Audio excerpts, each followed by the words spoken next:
We go to the phone starting in New York City. Shalom, welcome to the Line of Fire. Hi, Dr. Brown. How are you today? Doing very well, thank you.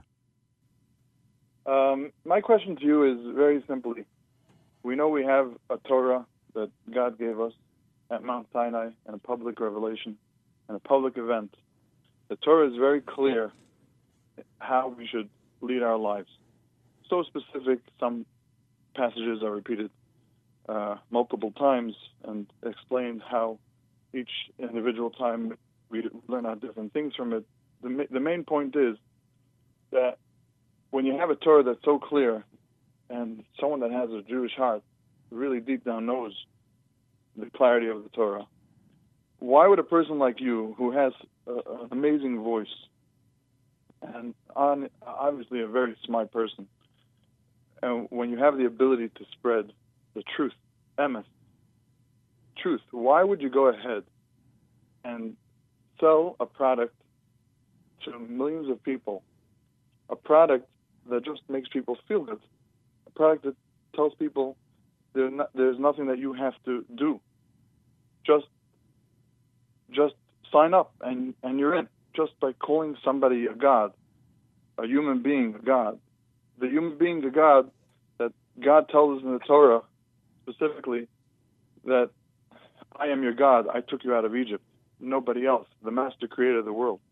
When you use the word God, you're tricking people because a person cannot become God. It doesn't make any sense. It's not irrational. Christianity started by a very sad situation where a person had a relationship out of wedlock. She had Ederson, which means she was already betrothed. She didn't have an Asuin yet. She didn't get married totally. But under Jewish law, by her having a relationship, she would actually be put to death in the times of the rabbis.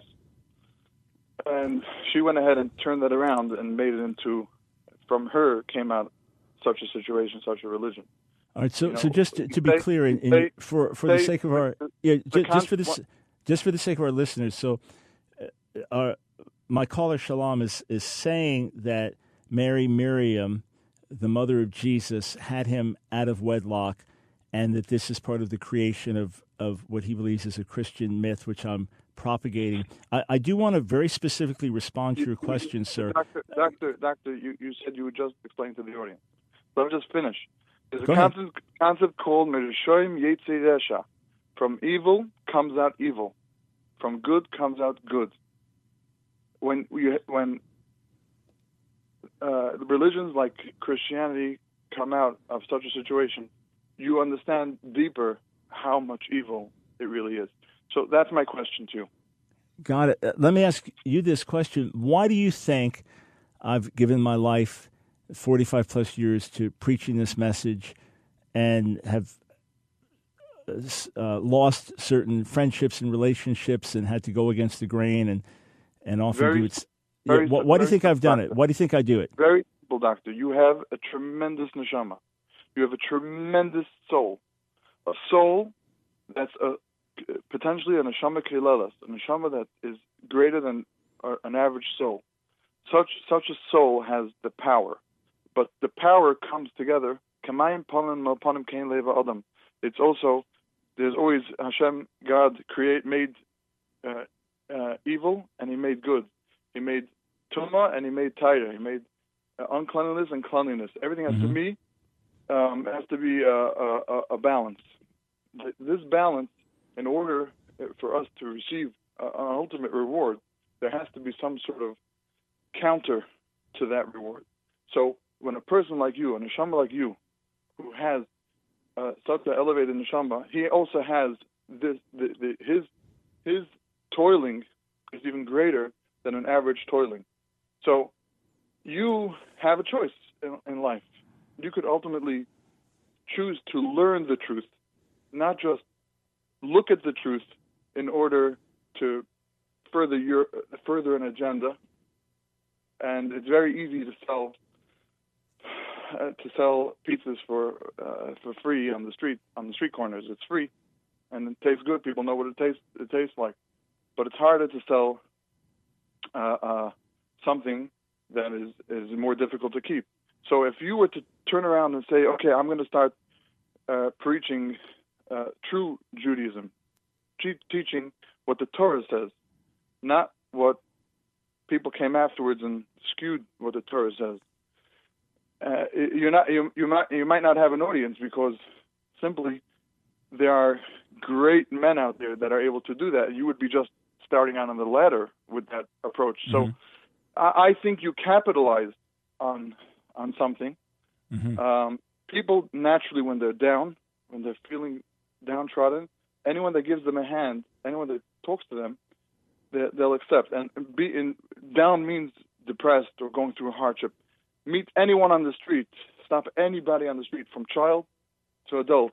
They're going through some hardship in life. So you think when I'm working in the Gentile world and I'm encouraging Christians around the world to leave everything, follow Jesus, and they're getting martyred, they're getting destroyed. Even secular reports that at least 90,000 Christians killed for their faith in the last year alone, and this has been steady year after year after year. When we're telling them the complete surrender of every thought, every desire, every action given over to God to serve Him day and night, and that's why we live, and that's why we breathe. That I'm giving them a convenient way out as they're being slaughtered for their faith, rather than teaching Torah to Jews. That's a convenient way out. Really? I don't understand how you went from people being slaughtered to talking on a radio show in the United States of America to talking to people that could learn the true master creator of the world, and to know none other. You have I'll explain. I've let you do almost all the talking, but you're calling for me to explain. The reason I explain is you 100% misrepresented. You 100% misrepresented what I believe. I will address your Torah question, but I wanted to get to the heart of it. You 100% misrepresent what I believe. It's like me saying, why are you telling people that they can have free ice cream? I'm telling people, whoever you are, America, wherever you are, you must surrender the entirety of your life to God. You must surrender your thought life. You must surrender your body. God? You must. Who is God? Who is God? The God of Abraham, Isaac, and Jacob, the God of Scripture. Okay? But here's my point. I'm not giving people an easy way out. I'm not telling people, hey, just pray this little prayer. I'm telling them that, here, even if in your view I'm telling them to follow a false God, I'm not giving some convenience gospel, some convenience message that you get rich. I'm telling people, lay your life down for the gospel. Lay your life down to follow God, heart and soul, mind and strength, the rest of your life. Dietary laws is easy. I'm not familiar. Saying Sabbath is easy. What I'm talking about is. I don't understand. What is gospel? Oh, okay. So let me help you explain this. Let me help you understand this. Simple question. What is gospel? Something written after the Torah, after Talmud? What is gospel? Is it the teachings of Yeshua? What is it? It is what's prophesied in the Hebrew Scriptures. It's what God predicted, that God would take the sins of the world and put them on the Messiah. I want to tell you an idea. Wait, hang on, sir, hang on. You're asking me a lot of questions, and you're not letting me answer any, all right? So it is my radio show, and I want to be fair to you and others. So please just hear me out, all right? First, the writings of the New Testament predate the final editing of the Talmud by about 600 years, 600 years, but we'll put that aside. Everything that was spoken of in the Torah and the prophets, I believe. I'm not setting anything aside. I say you're setting a lot aside because of your tradition, and I'll let you explain your view on the other side of the break. Everything I believe is based on what is written in Tanakh, in the Hebrew Scriptures. And I believe, as written in Isaiah 53:6, Kulana katson ta'inu ish ledarko paninu v'Adonai hivgia bo et avon kulano, that all of us have gone astray. Each one has turned to his own way, and the Lord has put on him, the Eved Adonai, the servant of the Lord, Mashiach, Messiah, the sin of us all. And if we will turn to him with true teshuvah and true emunah, true repentance and faith, and say, God, have mercy on me. I've sinned. I'm wicked in your sight. Forgive me. Give me a new heart and new life. He will now forgive us and now call us to live the rest of our lives in obedience to him. Now, does that mean Torah observance or not? That's a fair question. But it means that the Besorah, the gospel, the good news, is found in Tanakh. And when the Messiah came, he brought it to reality. That's the good news. Now, from here, serious message. From here on, you live the rest of your life in the service of God. We'll be right back. Thanks for joining us today on this Thoroughly Jewish Thursday broadcast on the Line of Fire. I know the phone lines are jammed, but I want to give as much time to Shalom calling from New York, obviously a religious Jewish man.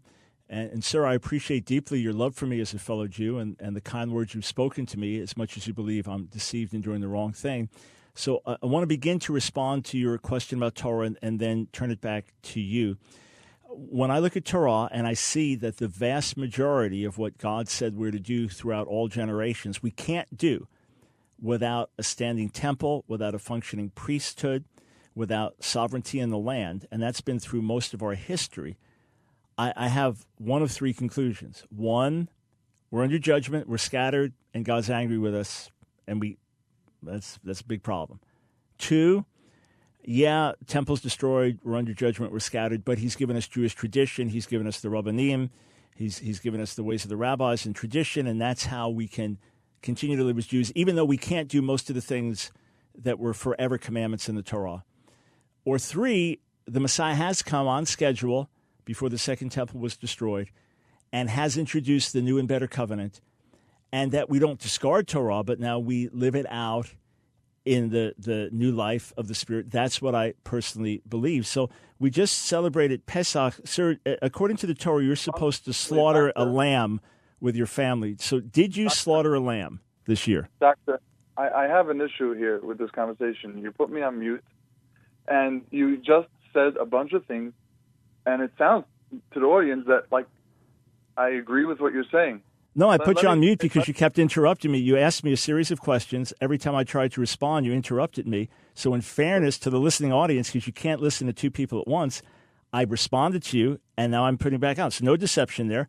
I didn't hang up on you. I put you on hold so I could answer your questions without you interrupting. If you ask me questions, you got to let me answer, right? Otherwise, just say you want to. You got a spiel. You want to talk. I'll let you talk. All right. But if you ask me a question, I want to answer.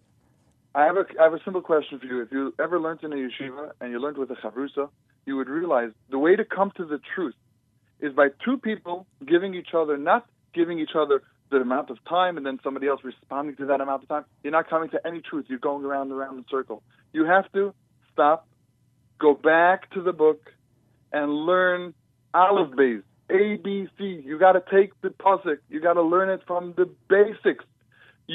Ultimately, you don't want to pass away from this world, and you're going to meet the master creator of the world, and God's going to say, you had such an neshama, you had such an ability to talk to millions of people and bring them closer to me.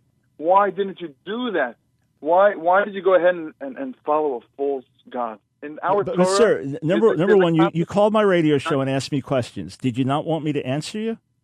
Again, it's very simple like this. There's a concept. All right, can you answer me? Real simple. You called my show, and you asked me a question. You asked me several questions, and then I let you keep talking to give your whole view on what I believe and why it's wrong, etc. Okay, so I'm trying to respond. By the way, I've sat with from rabbis as often as possible, and we've learned Gemara together. We've learned, and several years back, I asked a number of yeshivas, I said, hey, I want to understand my tradition more. I'm not going to proselytize or anything. We reached out to several yeshivas in Brooklyn, and then in another state as well. I said, hey, I'll gladly learn and not say a word and just learn. They all refused me, just for your information. But did you call the show wanting me to answer or not? Doctor, of course I wanted an answer. Okay. But if within your answer you swallow things that when I answer you, I miss answering those particular nuances, and there is no time in this conversation that we're going to have time to discuss everything. The result is that you're not getting the truth, and I'm not hearing what you have to say.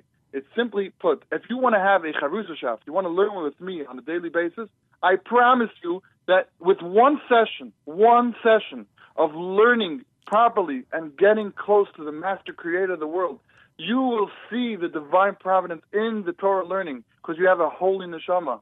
I tell you what, you got yourself a deal. You got yourself a deal. You've got yourself. Doctor, I know. Listen, you did not give yourself a chance. You always looked at the Torah in a way that it should make you with your personal agenda. No, you cannot go ahead and make debates in front of people. So no, all the rabbis, hang on, let me just respond to you. First, you have a deal. All right, so you are right. So my listening audience knows you're on hold right now, so you can hear me, but you can't interrupt me. All right, so he's not agreeing with me. Just want to be clear. Number one, Howard, who you spoke to on the phone, is going to get your contact information, and God willing, within the next week or two, I'm going to reach out to you and contact you, and we will do we'll set aside an hour or two. Right, I'm sure our schedules are busy, and we'll learn. You can be my teacher. All right, you whatever you want to get into.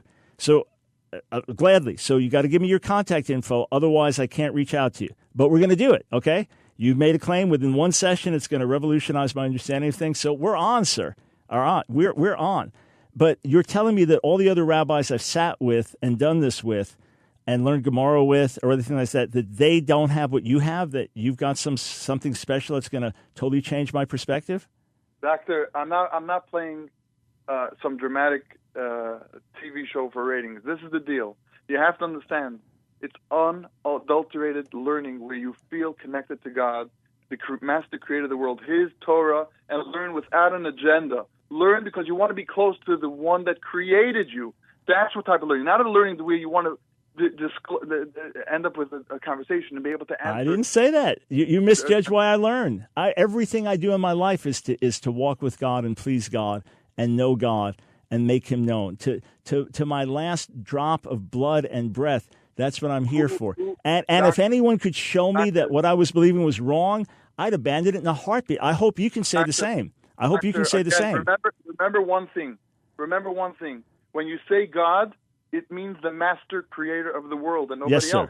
You cannot go ahead and say God to the audience. I think you should change your words. Either call Yeshua and God. You cannot go ahead. You cannot go ahead and use terms that convolutes people's minds. Well, tell you what. I've got to give account to the master creator for my words. You have to give account to the master creator for your words. Okay. I'm standing before him. You're standing before him. So I'll give account for my words. You give account for yours. But here's the deal. If you're willing to do this, I have to have. All right, sir. I've got 1 minute left.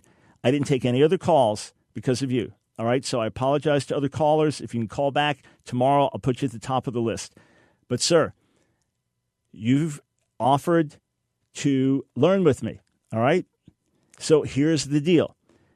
Give your info to Howard. He's going to ask for it. He's going to send it to me. Email or cell phone or both, whatever.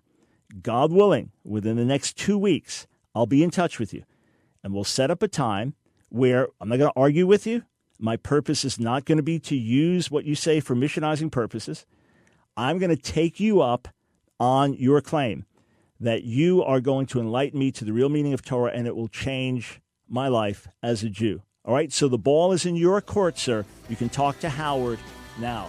Friends, I love the truth, and I love the God of Abraham, Isaac, and Jacob, and I'm committed to living for him and living for that truth, whatever the cost or consequence, whether by life or by